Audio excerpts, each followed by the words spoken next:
एक बार फिर स्वागत है आपका। आज से हम स्टडी शुरू करने जा रहे हैं गणित सब्जेक्ट की और हमारा टॉपिक होने वाला है नंबर सिस्टम। आइए शुरू करते हैं।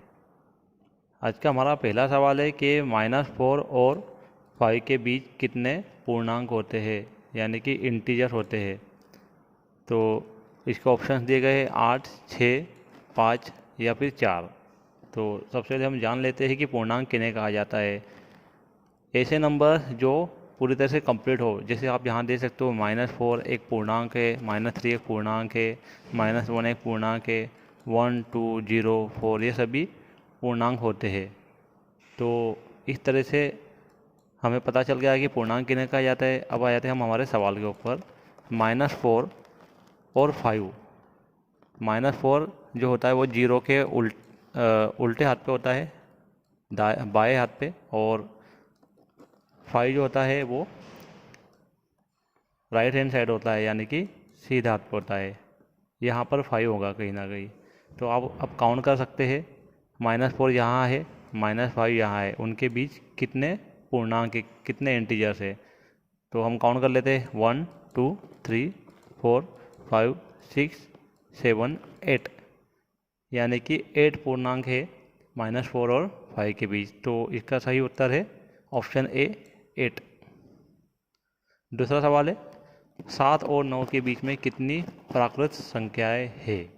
7 और 9 के बीच में कितने नेचुरल नंबर्स है, ये सवाल है। इसके ऑप्शन दिए गए हैं केवल 2, केवल 1, अपरिसीमित और 0। अब सबसे पहले हम बात कर लेते हैं नेचुरल नंबर्स किन्हें कहा जाता है। गिनती में उपयोग की जाने वाली सभी संख्याएं प्राकृतिक संख्याएं कहलाती है, यानी कि नेचुरल नंबर्स कहलाए जाते हैं। आपके रोल नंबर वगैरह भी जो होते हैं वो नेचुरल नंबर होते हैं। फॉर एग्जांपल 1, 2, 3, 4, 5, 6, 7, 8, 9, 10, आप जहाँ तक के काउंट कर सकते हैं ये सभी नेचुरल नंबर्स कहलाएंगे। तो नेचुरल नंबर 2 है क्या? बिल्कुल नहीं है। 1 है क्या? बिल्कुल नहीं है। अपरिमित या इनफाइनाइट? बिल्कुल इनफाइनाइट है। तो ये इसका सही उत्तर है, ऑप्शन सी सही उत्तर है, इनफाइनाइट या फिर अपरिसीमित। अगला सवाल है -1 और 1 के बीच का पूर्णांक कौन सा है। -1 यहाँ आप देख सकते हैं कि जीरो के बाएं साइड में है, लेफ्ट साइड में है, और 1 जो है वो जीरो के राइट साइड में है। इनके बीच में क्या है आप क्लियरली यहाँ पे देख सकते हैं कि ऑप्शन ए -1 है क्या? बिल्कुल नहीं है। 1 है क्या? बिल्कुल नहीं है। लेकिन 0 इनके बीच में आ रहा है यहाँ पर, तो 0 इसका सही उत्तर है, ऑप्शन सी। अगला सवाल है निम्न में से सबसे बड़ा पूर्णांक कौन सा है। सबसे बड़ा इंटीजर कौन सा है? -7, 5, 0 या 16। सबसे पहले आप इस बात का ध्यान रखिए कि आप लेफ्ट हैंड साइड से राइट हैंड साइड की तरफ जिस तरह से आप बढ़ते जाओगे तो इंटीजर का वैल्यू भी बढ़ता जाएगा। आप जीरो से जितना लेफ्ट में जाओगे उतना वैल्यू कम होता जाएगा, जितना राइट में जाओगे उतना वैल्यू बढ़ता जाएगा। -7 जो होता है वो लेफ्ट साइड में होता है यहाँ कहीं ना कहीं, तो ये वैल्यू सबसे कम है। 5 जो है वो 16 से छोटा है, और 16 इस स्केल के ऊपर सबसे आखिरी में आएगा दिए गए ऑप्शंस के अंदर से। तो 16 यानी कि 16 इसका सही उत्तर है। अगला सवाल है सबसे छोटी प्राकृत संख्या कौन सी है। सबसे छोटा नेचुरल नंबर कौन सा है। ऑप्शन दिए गए 0, 1, -1, 2। एक बार फिर बता देना चाहूँगा आपको कि गिनती में उपयोग की जाने वाली सभी संख्याएं नेचुरल नंबर्स कहलाती है, यानी कि नेचुरल संख्याएं कहलाती है। तो 0 जो है ये गिना नहीं जाता है, ये ऑप्शन तो बिल्कुल नहीं आएगा। 1 गिना जाता है तो ये ऑप्शन आ जाएगा। -1 ये नहीं गिना जाता है, और 2 ये भी गिना जाता है। लेकिन यहाँ बात की गई सबसे छोटी नेचुरल नंबर के बारे में, तो 1 और 2 में सबसे छोटा नेचुरल नंबर 1 होता है। इसके लिए इसका सही उत्तर है ऑप्शन बी, 1। यदि ए और बी कोई दो परिमेय संख्याएं हो, यानी कि दो रैशनल नंबर हो, तो ए और बी के मध्य यानी कि मिडिल की परिमेय संख्या रैशनल नंबर कौन सी होंगी। यदि ए और बी दो परिमेय संख्या है यानी कि रैशनल नंबर है, तो ए और बी के बिल्कुल बीच में जो संख्या आने वाली है वो क्या होंगी। तो हम जानते हैं यहाँ पर ऑप्शन दिए गए हैं कि ए माइनस बी अपॉन टू, ए प्लस बी अपॉन टू, ए इंटू बी अपॉन टू या ए इंटू बी। तो इसका सही उत्तर आएगा ऑप्शन बी। जब भी हम किसी का मीडियम निकालते हैं, मिडल वैल्यू निकालते हैं, तो हम इस फॉर्मूले को यूज़ करते हैं, ए प्लस बी अपॉन टू। उन दोनों को जोड़ देंगे और उनका वहाँ पे एवरेज ले लेंगे, तो ए प्लस बी अपॉन टू। इस तरह से ये यहाँ पर एक एवरेज आ जाएगा इसका। नेक्स्ट, सभी धनात्मक यानी कि सभी पॉजिटिव और नेगेटिव संख्याओं को संयुक्त रूप से क्या कहा जाता है। प्राकृत संख्याएं यानी कि नेचुरल नंबर, पूर्ण संख्याएं यानी कि होल नंबर, पूर्णांक यानी कि इंटीजर्स, अपरिमेय संख्या यानी कि इरेशनल नंबर्स। जितने भी नेगेटिव या पॉजिटिव संख्याएं सभी को हम क्या बोलेंगे। तो इसका सही उत्तर है पूर्णांक यानी कि इंटीजर्स। हम उन्हें इंटीजर्स कहेंगे।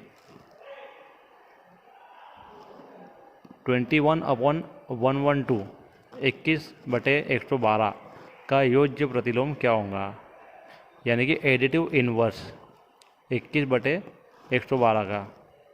ऑप्शन दिए गए हैं 112/21, -112/21, -21/112, -21/-112। इसका सही उत्तर है -21/112।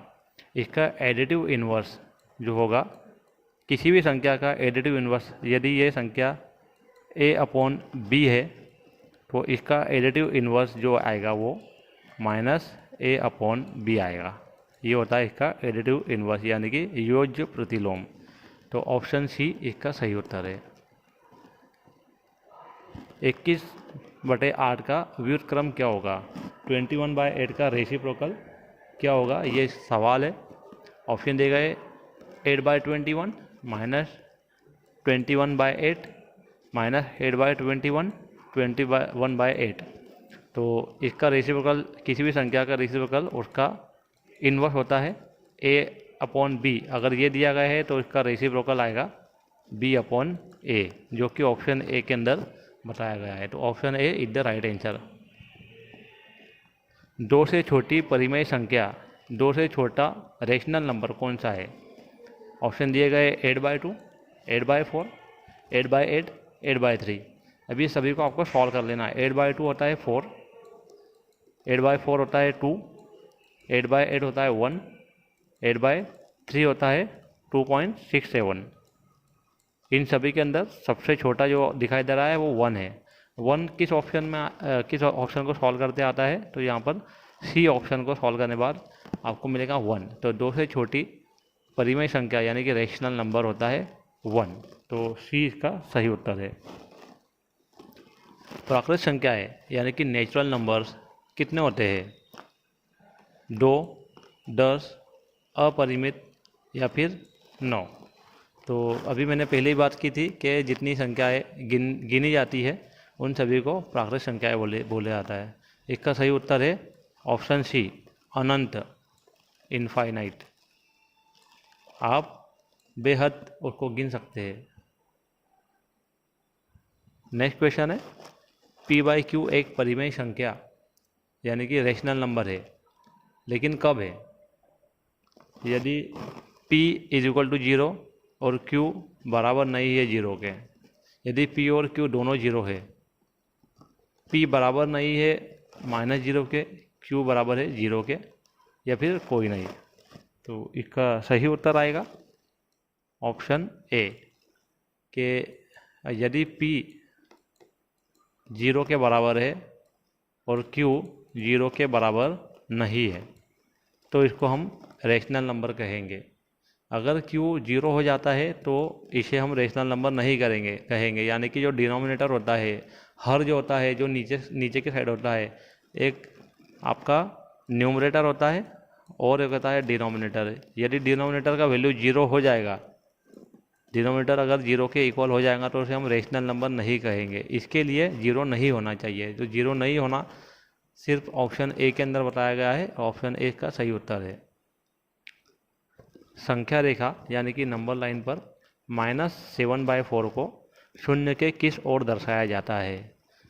इससे पहले हमने बात की थी कि माइनस संख्याएं जो होती है वो शून्य के बाएं तरफ बताई जाती है, यानी कि लेफ्ट हैंड साइड पर। तो -7/4 एक निगेटिव नंबर है, इसको हम शून्य के लेफ्ट साइड में बताएंगे, तो शून्य के बाईं ओर इसका सही उत्तर है।